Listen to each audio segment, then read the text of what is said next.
ยืนงงอยู่ในดงปลาจักสิเจ้าอันตัวเลอยืนอ้าอย่างเดียวนี่ปลากดดิ ปลาลายนี่ปลากดเนาะปลากดนี่ปลาตองบ่นะว่ามีเชือปลาครับเชือบรถมันปลานะพี่น้องเชือไม่ได้ปลาเสยแยง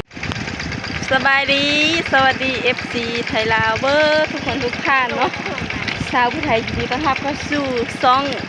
แม่เลี้ยงเดียวชาแนลเนาะทุกคนวันนี้ชาวผู้ไทยพา FC มาลุยต้ม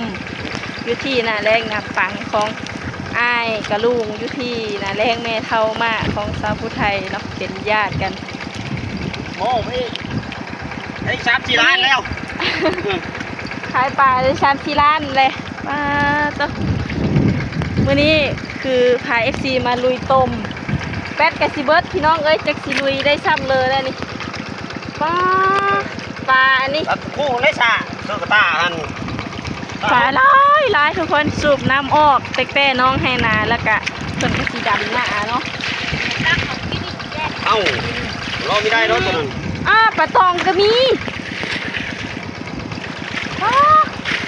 เอาตัวเลือตัวใหญ่ได้เลยนะ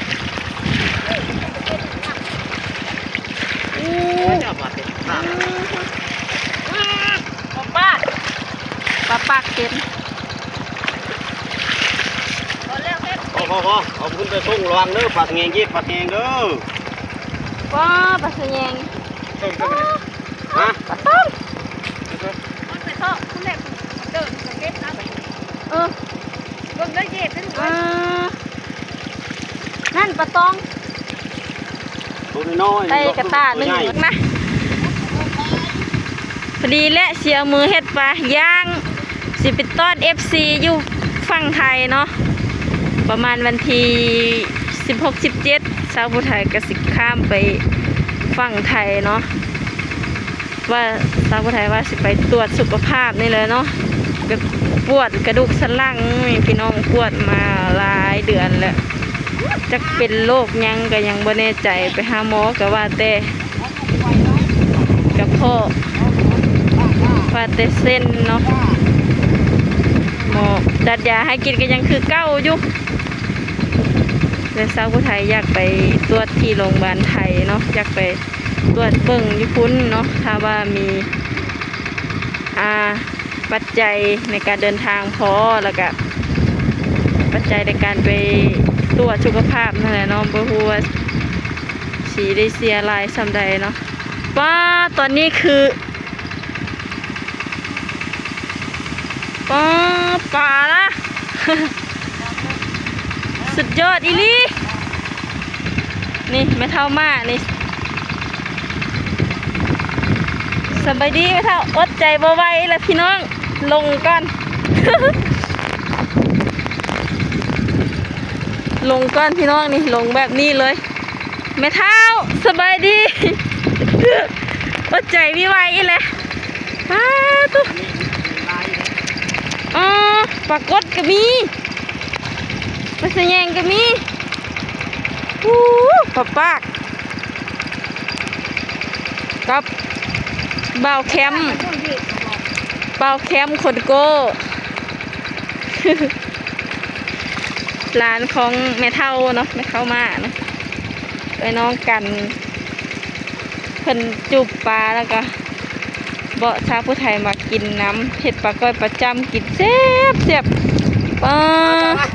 เห็ดประจำใส่หมดแดงดิซะเสื้อกระต้าดันเข้มปลานะเอากระต้านั่นยืนงงอยู่ในดงปลาจักสิเจ้าอันตัวเลอยืนอ้าอย่างเดียวนี่ปลากดดิปลาลายนี่ปลากดเนาะปลากดมันไม่ได้ปลาอะไรเนาะซาเนี่ยเลยนะซามันมีปานกัดนะแห่ซามีปานคัดมาดิ เอาปลาข้าวก็มีอีกด้วยนะแม่นบอกปลาข้าวหรือปลาดุกก็ หมูนี่กูแล้วก็ กดลายเลย ปัดปลาอ้อผมปลาน่ะได้เรา ปลาน่ะจะสิเก็บอันนั้นเลย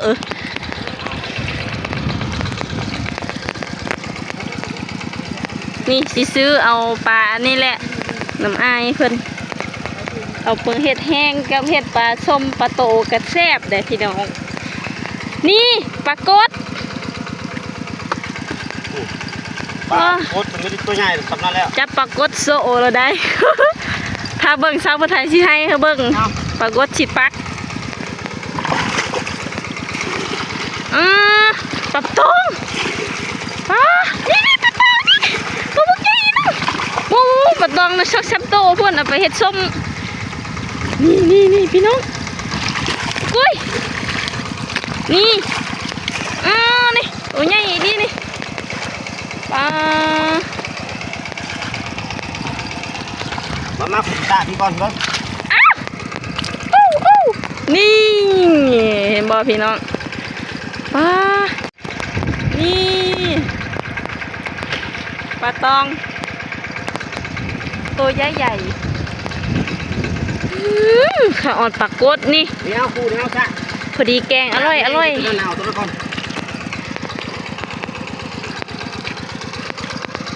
แน่นี่เต็มอยู่นี่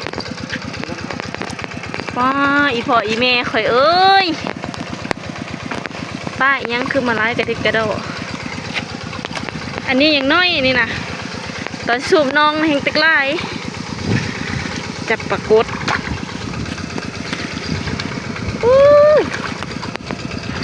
ยิงปลากดเป็นตาย่านี่ดิจับปลากดโชว์เลยรุ่นนี้นะ ปลาข้อน้ำมดต้มแล้วปลาข้อ มีเห็ดปลาคอจักโตเนาะบัดแห้งแล้วผัด ต้มเติมได้ตัวนี้ กุ้งก็มีอีกได้นี่ตัวบังยือนึงกุ้ง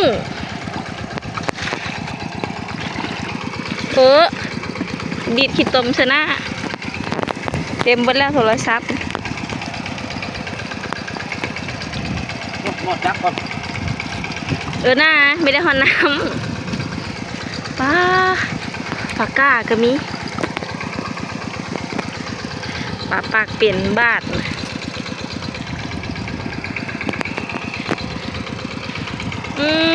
ปลาตองนะ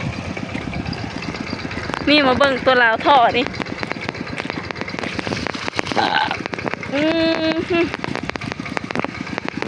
ปลากด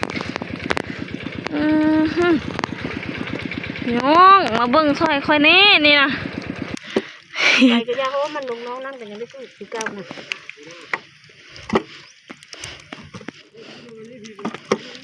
เชือกกระต้านแล้วก็ไปลอยสนาม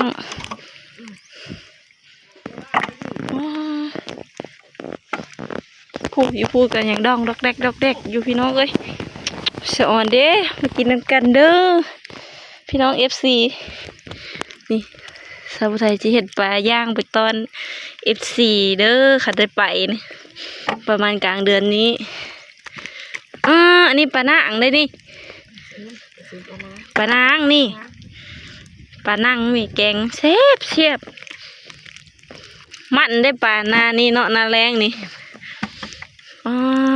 สดดินตักดอกเลยพี่น้องปลากดจะได้เต็มตาเลยปลา